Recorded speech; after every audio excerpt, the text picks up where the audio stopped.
Tonight, we're checking back in with a situation involving Cuban nationals seeking refuge in the U.S. They were suddenly denied entry into the U.S. earlier this year. Late last year, the Obama administration ended the wet foot, dry foot policy. For decades, the U.S. allowed Cubans who made it to U.S. soil to pursue legal residency.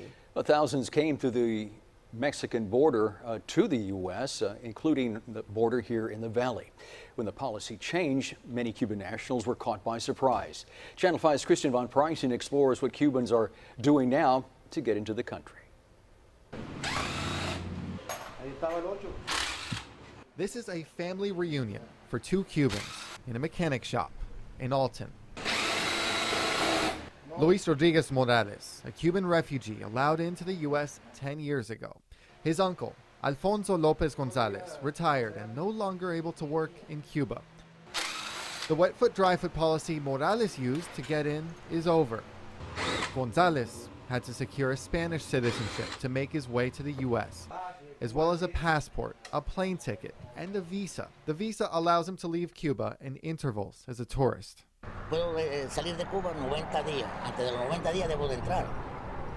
¿Entiendes? Y entonces a la semana puedo volver y regresar.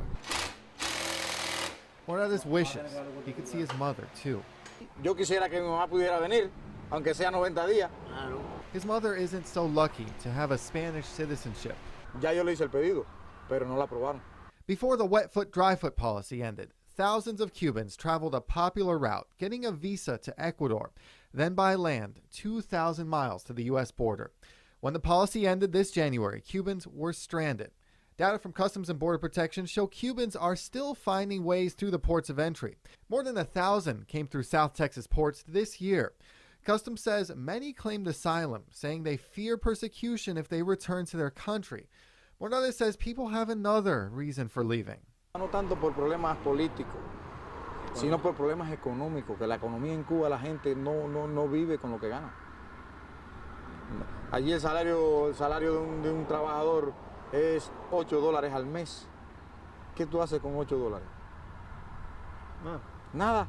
At this shop in Alton, nephew and uncle working together.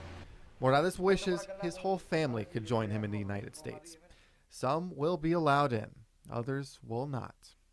Christian Von Preising, Channel 5 News at 10.